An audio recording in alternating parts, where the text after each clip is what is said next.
నమో వాక్కమలాంబికేశ్వరేభ్యో నమః. శ్రీ గణేశ శారదా గురుభ్యో నమః.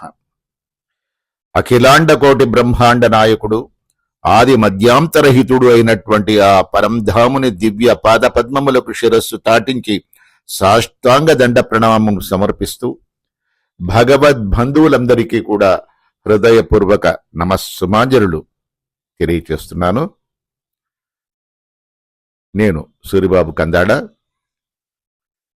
మీ అందరికీ కూడా షణ్ముఖ శ్రీ రాఘవ ఛానల్కి స్వాగతం, సుస్వాగతం. ఈరోజు మనం విష్ణు సహస్రనామ గాథావళి అన్న శీర్షికన ఓం భావాయ నమః అన్న మంత్రార్థాన్ని తెలుసుకోబోతున్నాం. రచయిత ఈ కథకి అన్ని వన్నె చిన్నెలు గల కలికితురాయి అని నామకరణం చేశారు. రచయిత పేరు విఎస్ కరుణాకరన్ గారు. మరి కథలోకి ప్రవేశిద్దామండి. పాండవదూతగా రాజ్య అర్థ భాగాన్ని అర్థిస్తూ రాయబారమునకు వచ్చిన శ్రీకృష్ణ భగవానునిపై దుర్యోధనునకు పట్టరాని ఆగ్రహం వచ్చింది.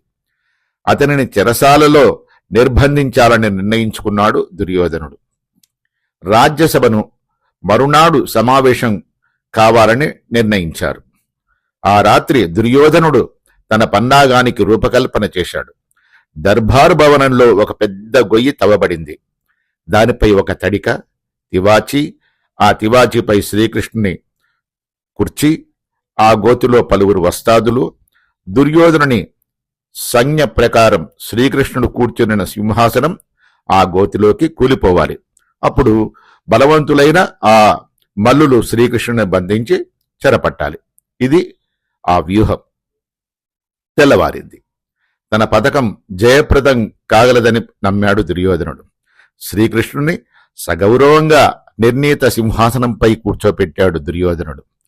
భారత యుద్ధం దాపురిస్తే నీవు నీ 99 మంది తమ్ముళ్ళు చావటం తథ్యం అని గర్జించాడు శ్రీకృష్ణుడు తన ఉపన్యాస ధోరణిలో.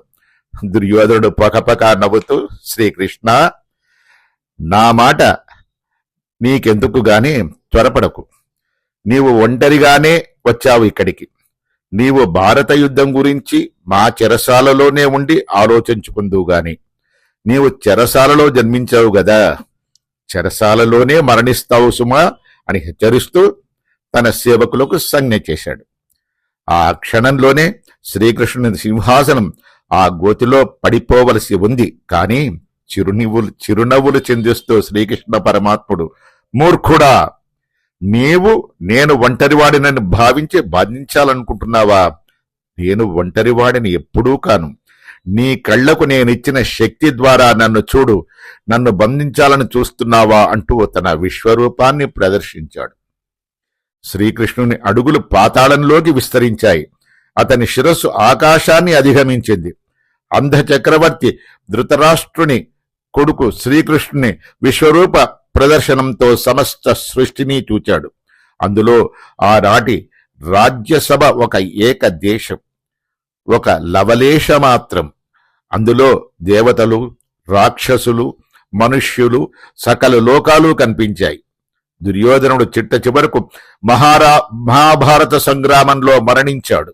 అయితే ఈ సమస్త సృష్టి అతనిలో అంతర్లీనమై ఉంది. అన్ని వన్య చెన్నెలు ఆ నెమలి పింఛంలోనే అల్లాడుచూ ఉంటాయి.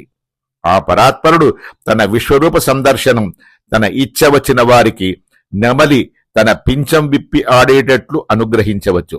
అన్ని వన్య చిన్నెలు ఆ పరాత్పరుని కలికి తురాయిలో అందచందాలు వెళ్ళి విరే చేసే ఈకలే. అందుచేతనే అతనికి భావ నామధేయం ఏర్పడింది. నిరుక్తి ఈ శబ్దాన్ని శ్లిష్టస్త్వాత్ భావ ఈరతః అని వర్ణించింది. ఈ నామాన్ని ఉచ్చారణ చేసేవారు వారి తురాయికి పలు వన్నె చిన్నలు పెంపొందించుకోగలరు. ఇదండి ఆ భావాయ నమః అన్న మంత్రానికి అర్థం.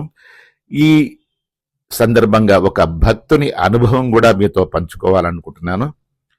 భగవంతుని దయ వలన నేను ఒక ఉద్యోగంలో ఉండగా నాకు బంగారం వంటి మంచి ఉద్యోగం వచ్చింది. భగవంతుని దయ వలన ఆ మంచి ఉద్యోగంలో చేరి కొన్ని రోజులు మాత్రమే చేసుకోగలిగాను. దురదృష్టవశాత్తు నేను నాకుగానే ఆ ఉద్యోగం నిలుపుకోలేకపోయాను. వెనక్కు రావాల్సి వచ్చింది. మరలా వెనక్కు వచ్చి విపరీతంగా బాధపడ్డాను. ఆ సమయంలో నాకు చిలుకూరు వెంకటేశ్వర స్వామి వారి గురించి మా అత్తగారు చెప్పి ఒకరోజు ఆవిడ వచ్చి మా ఇంట్లో ఉండి మమ్మలను ఇద్దరినీ చిలుకూరికి పంపించారు. మేము చిలుకూరు వచ్చి 11 ప్రదక్షిణాలు చేసుకుని కోరిక కోరుకున్నాం.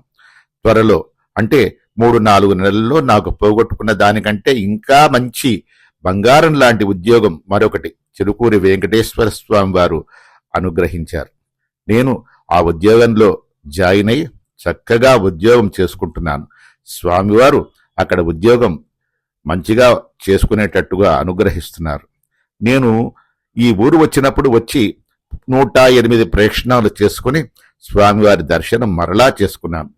స్వామివారి దర్శనం మరలా చేసుకోవాలని, దానికి స్వామివారి అనుగ్రహం ఉంటుందని ఆశిస్తూ ఉన్నాను. ఇంకా చాలా చాలా పనులు అనుకుంటున్నాను, అన్నీ నెరవేరుతాయి. మరలా స్వామివారి దర్శనం చేసుకుంటున్నాను. 108 ప్రదక్షిణాలు చేసుకుంటున్నాను. చిలుకూరు వచ్చి ఇక్కడ ఉన్నప్పుడు నాకు చాలా మనశ్శాంతిగా ఉంటుంది. అంతా ఆ భగవానుని అనుగ్రహం. ఇది బెల్గాంలో ఉన్నటువంటి ఒక భక్తుడు ప్రసాద్ గారి అనుభవం. ఇదండి ఈరోజు మనం ఓం భావాయ నమః అన్న మంత్రార్థాన్ని ఒక చిన్న కథగా చెప్పుకున్నాం. మరి సెలవండి, ఉంటాను. నమస్కారం.